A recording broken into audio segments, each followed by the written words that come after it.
Second application of Gauss law, electric field intensity due to infinitely long thin plane sheet of charge. Here we take a plane sheet of charge. Charge is distributed on the surface. So we define surface charge density. It is charge per unit area. To apply Gauss law, we need to imagine a Gaussian surface. Gaussian surface is a cylinder of radius r and length L. Okay. According to Gauss law, we know flux is charge upon epsilon naught. So d phi is equals to dq by epsilon naught. Okay. We even know flux is E dot ds. So let us say take some surface elements. If you take a surface element at the end A of the cylinder, the area vector points normally outwards and electric field also in the same direction.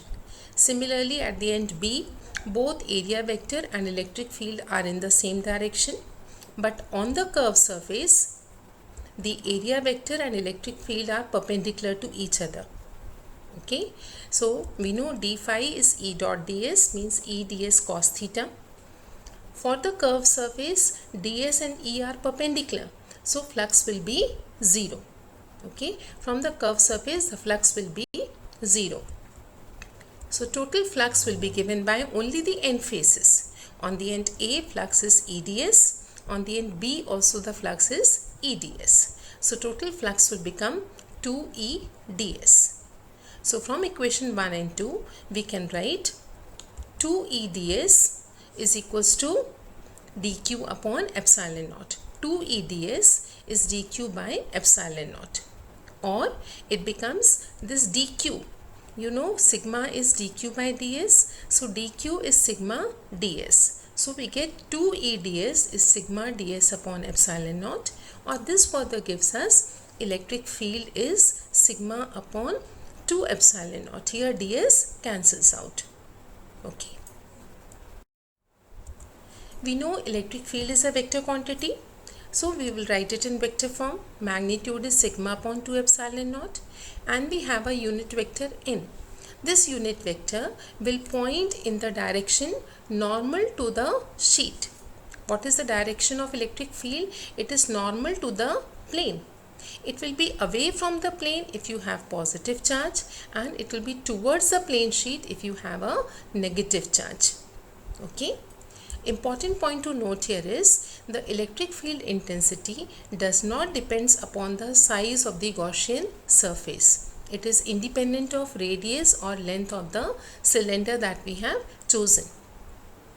Okay, so it does not depend upon the distance from the point under consideration. Okay, wherever you are choosing the point with respect to the plane sheet, electric field will be same, that is sigma upon 2 epsilon naught. So if we represent graphically, field is constant. Okay. Also, if the plane sheet is thicker enough, here we have taken a thin sheet. If you take a thick plane sheet, charge will be distributed on both the sides of the sheet. And as a result, the total charge on the Gaussian surface will become twice. Okay. And as a result, the field will be given by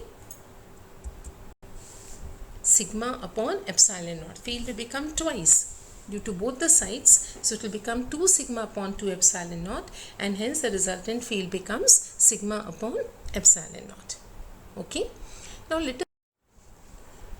Now let us take electric field intensity due to two parallel infinitely long thin sheets of charge. It is just application of what we have just done. We have a plane sheet with surface charge density sigma 1 greater than sigma 2. You are taking two sheets. Sigma 1 is greater than sigma 2. First sheet with charge density sigma 1, electric field will point normally outwards. Okay. We take second sheet, charge density sigma 2. Here also the field will point normally outwards in both the directions. Okay. Now we can choose 3 different positions. First, on the left hand side of the first sheet, then between the two sheets, and on the right hand side of the second sheet. What we can see is on the left hand side, this E1 and E2 are in the same direction. So these two fields will add up and the result will be in the region 1, the field will be towards the left. Now between the two sheets in the region 2, E1 and E2 are in opposite direction, but E1 is greater than E2 because sigma 1 is greater than sigma 2. So field will again point towards the direction of E1. And on the right hand side of the second sheet in the region 3, again both the fields are in the same direction due to first and second, hence the field will be towards the right, okay, as seen in the figure. Let us write the magnitude. So in the region 1, what is happening? E1 and E2 are getting added up. So E1 will be sigma 1 upon 2 epsilon naught, E2 will be sigma upon 2 epsilon naught. When you add both of them, result will be sigma 1 plus sigma 2 upon 2 epsilon naught. Okay. In the region 2, fields are in opposite direction. E1 and E2 are in opposite direction. So resultant will be E1 minus E2. So result will be sigma 1 minus sigma 2 upon 2 epsilon naught. And in the third region, you will get again fields added up. So sigma 1 plus sigma 2 upon 2 epsilon naught. So in the region 1 and 3, field will be same, but their magnitude is same, but their directions are opposite. You can see in the figure, the vectors are directed in opposite direction. Okay. We take more application, the case 2 of this. Now suppose we take sigma 1 as positive and sigma 2 as negative. So a positively charged sheet, field will be pointing normally away from it. Okay. Second sheet, in the case of negatively charged plane sheet, the field points towards the charge. So see what will be the direction now? Towards the charge from both the sides. Again in the three regions, suppose we take the first region, what will happen? The two vectors, they are opposite to each other. E1 and E2, they are opposite to each other. So what you have to do is you have to find E1 minus E2. But since E1 is more, field will be towards the left because sigma 1 is more than sigma 2.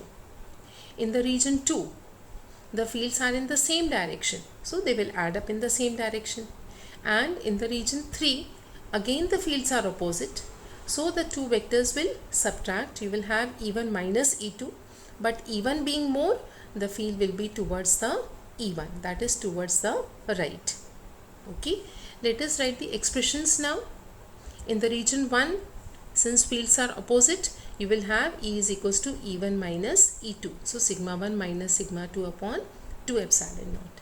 In the region 2, fields are in the same direction. So E1 plus E2. Sigma 1 plus sigma 2 upon 2 epsilon naught.